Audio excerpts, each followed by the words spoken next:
Deputy Leader of the Greens and the member for Melbourne. Thank you, Deputy Speaker. This is an astounding bill. It says that if you're the Minister for the Environment and someone gives you some advice that something needs to happen to protect a threatened species, you're allowed to ignore them.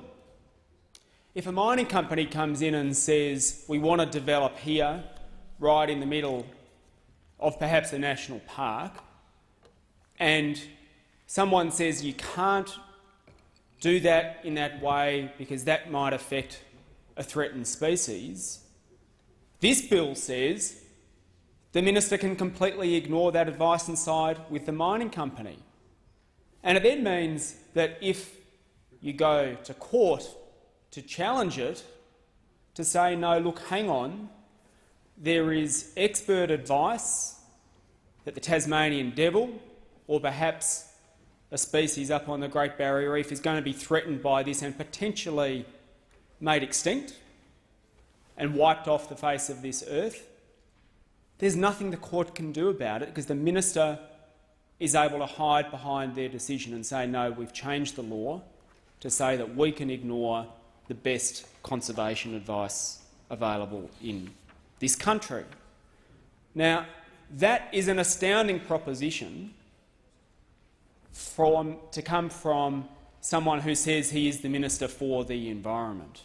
If you were the Minister for the Environment, presumably you would craft laws in this country that environment the maximum possible protection.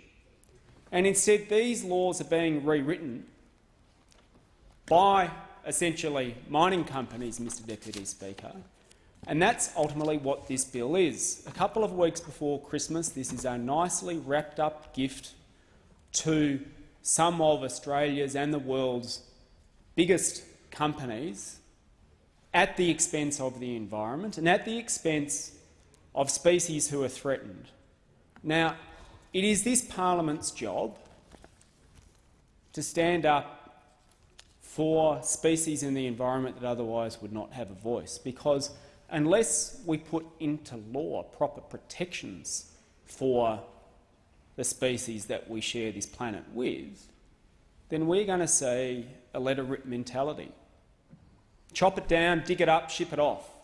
That is the limit of the government's vision for the country. And our environment laws at the moment aren't actually that strong and are nowhere near as strong as they should be.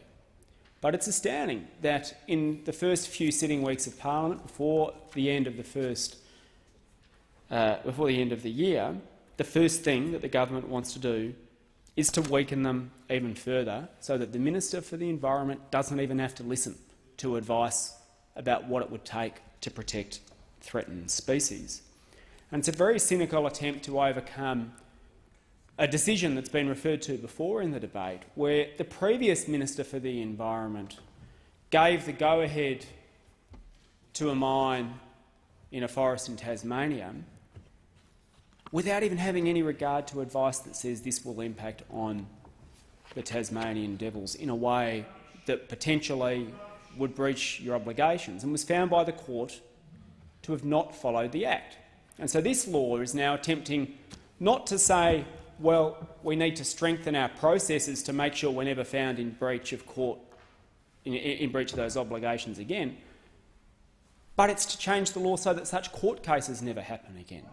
So that even if you ignore a piece of advice about conservation, there's nothing anyone can do about it. And it's very clear as to why this is happening. We heard it from a couple of speakers before. It's because the country's now open for business, apparently, and that doesn't just include our cities and it doesn't include our rural areas, it includes our parks now too, it seems. Our parks are now open for business. And this is a piece of legislation that the government wants to get through by the end of the year, so it doesn't even have to listen to advice about how we can protect some of our threatened species in the future. And we've seen, in my state of Victoria, what that means in practice. It means, for example, cattle being allowed to come and graze in alpine national parks areas in defiance of the science, in defiance of common sense, so that we can turn the park into a paddock, and so that cows can have a free feed and it doesn't matter what happens to threatened species or the environment. Now, there is a second part to the bill, which is to increase penalties for those who harm or kill turtles or dugongs. And that is something that many people from across the political spectrum, including in this chamber, have been raising as an issue for some time. But again, the cynicism of this government knows no bounds, because at the same time as they modestly increase penalties in this law, they are enthusiastically rolling out the red carpet for the big coal and gas port developments on the Reef's coast. Developments that pose huge risks to the Great Barrier Reef's dugong and turtle populations. Because dredging and dumping of dredge spoil offshore destroys the seagrass where the turtle and dugongs live and feed. And the true test of this minister's commitment to the dugong and turtle populations in the Great Barrier Reef actually falls due on Friday the 13th, because that's when the minister will decide whether or not to approve the Abbott Point coal terminal expansion. And that would facilitate, if he approves it, Abbott Point becoming the biggest coal port in the Southern Hemisphere, facilitating the export of vast amounts of climate-destroying Galilee coal from Queensland. But it also involves, relevant to this debate, dredging and dumping 3 million cubic metres of dredge spoil offshore in the reef's waters. And that is going to contribute to destroying turtle and dugong habitat. So we'll see how much the minister really cares about the dugongs and turtles when it comes to the Abbott Point development. And if I can, in the few minutes I have left before 1:45, Mr Deputy Speaker, foreshadow some amendments that will be moving in the detail stage. Firstly, we'll move to strike out Schedule 1 of the bill, because this schedule, as it's currently drafted, will allow the government to just ignore science and just ignore advice from experts in this country about how to protect the environment. That is an anathema to good governments, when in the environment protection legislation of this country you do not have to even listen to advice about how to protect the environment. That is anathema to good governments, and it must go. And the second amendment that we will move does something fairly straightforward. It will strengthen our national environment laws to ensure that all major decisions about projects that will significantly harm Australia's most precious places and wildlife must be made by a National Environment Minister. Now, this is crucial. We have seen state governments in operation, and we have seen their willingness to trash the environment for the sake of a dollar. And for that reason, over time, we have developed national environmental protection laws.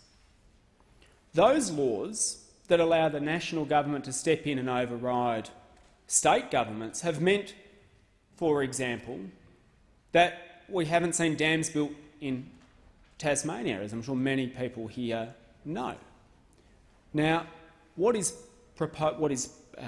on the cards with this government and was flagged under the previous government, and what this amendment will stop, is the federal government saying to the state government, well, look, you decide. We will hand over to you, essentially, the responsibility for, in fact, making a decision about whether or not national environment laws are being complied with. We have seen this government act at the behest of some of the country's and the world's biggest mining and resource companies, sign MOUs with New South Wales and Queensland governments to kickstart the process, to essentially hand to Premiers Newman and O'Farrell the Federal Environment Minister's powers. And it's rumoured that at the upcoming COAG meeting we are going to see more of that. And if this proceeds, the federal government will have no power to step in and stop, or even place conditions on, developments that are likely to have a significant impact on some of our most precious national icons. It would mean the federal government could not protect World Heritage areas from big mines nor threaten species from being sent to extinction by state governments who would approve, and we have seen them do this, approve major developments in key habitat. And as I said, if this procedure goes ahead, we couldn't have stopped the Franklin from being dammed, nor would we be able to stop oil rigs in the Great Barrier Reef. And we need to stop the Abbott government from creating essentially a one-stop shop for business to sell out our environment, and this would be a major step backwards. It would overturn 30 years of gradually increased and greatly needed Commonwealth involvement in environmental protection. I do not want to see, Mr Deputy Speaker, Premier Napthine in sole control of whether to put cows in the Alpine National Park, or Campbell Newman in sole control of the World Heritage Great Barrier Reef, because that is what is likely to happen unless the amendments that we are going to move are passed.